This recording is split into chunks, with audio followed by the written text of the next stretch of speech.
পাকিস্তানের হিন্দুদের ওপর অত্যাচার এবং অন্য নানা রকম সমস্যার কথা প্রায়ই শোনা যায় মিডিয়ার মাধ্যমে। এমনকি হিন্দু মন্দিরের একতলায় মাংসের দোকান খোলার ভিডিও ভাইরাল হয়েছিল সোশ্যাল মিডিয়ায়।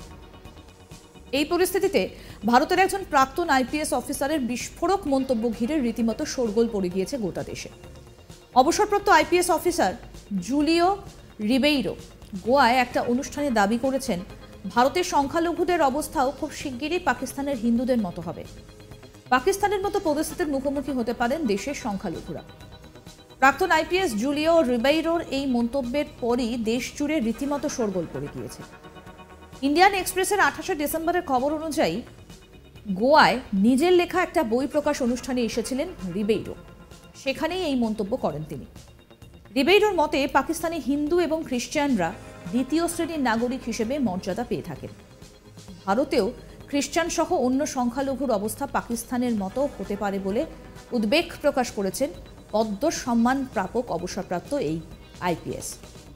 সম্প্রতি 25 ডিসেম্বর নিজের বাড়িতে ঘটা করে বড়দিন পালন করেন প্রধানমন্ত্রী নরেন্দ্র মোদী।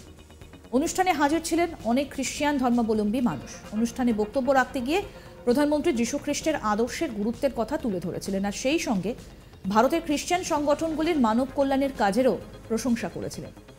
মোদীর এই খ্রিস্টান প্রীতিকে কটাক্ষ করতে ছাড়েননি প্রাক্তন এই পুলিশ কর্তা।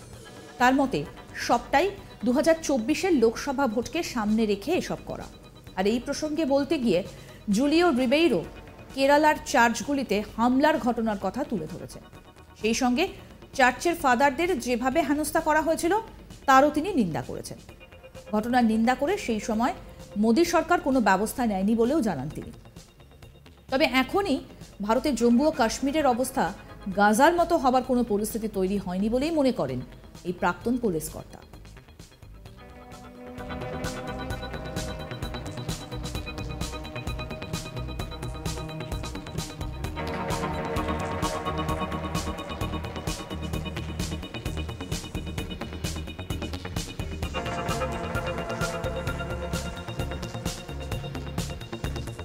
উল্লেখ্য, কয়েকদিন আগেই জম্মু ও কাশ্মীরের প্রাক্তন মুখ্যমন্ত্রী ফারুক আবদুল্লাহ মন্তব্য করেছিলেন, কাশ্মীর সমস্যার সমাধান না হলে গাজার মতো পরিস্থিতি তৈরি হতে পারে।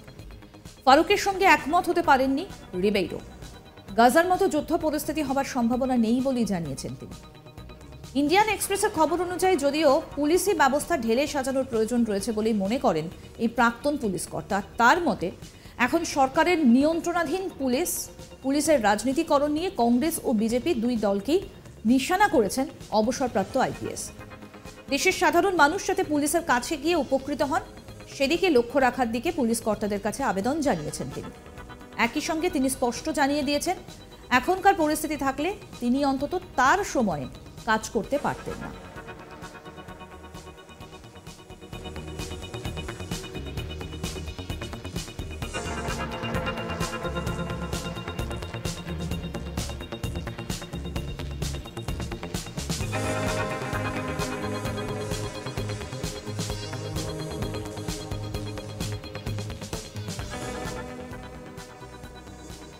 পাকিস্তানের হিন্দুদের ওপর অত্যাচার এবং অন্য নানা রকম সমস্যার কথা প্রায়ই শোনা যায় মিডিয়ার মাধ্যমে। এমনকি হিন্দু মন্দিরের একতলায় মাংসের দোকান খোলার ভিডিও ভাইরাল হয়েছিল সোশ্যাল মিডিয়ায়।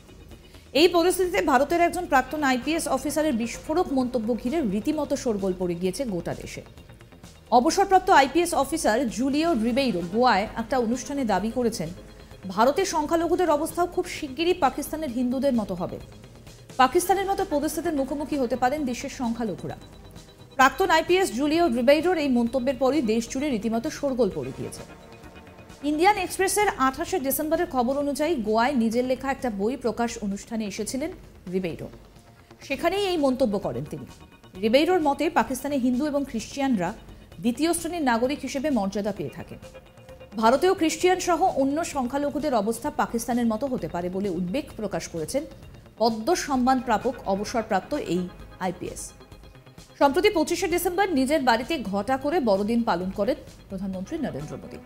অনুষ্ঠানে হাজির ছিলেন অনেক খ্রিস্টান ধর্মাবলম্বী মানুষ। অনুষ্ঠানে বক্তব্য রাখতে গিয়ে প্রধানমন্ত্রী যীশু খ্রিস্টের আদর্শের গুরুত্বের কথা তুলে ধরেছিলেন, আর সেই সঙ্গে ভারতের খ্রিস্টান সংগঠনগুলির মানব কল্যাণের কাজের প্রশংসাও করেছিলেন। মোদীর এই খ্রিস্টান প্রীতিকে কটাক্ষ করতে ছাড়েননি প্রাক্তন এই পুলিশ কর্তা। তার মতে সবটাই 2024-এর লোকসভা ভোটকে সামনে রেখে এসব করা। আরও আপডেট পেতে আজ তাক বাংলার ইউটিউব চ্যানেল সাবস্ক্রাইব করুন, নোটিফিকেশন পেতে বেল বাটন অপশন প্রেস করুন। এই ভিডিও সম্পর্কে আপনাদের মতামত জানান, কমেন্ট করুন, শেয়ার করুন, হোয়াটসঅ্যাপে ফলো করুন আজ তাক বাংলা।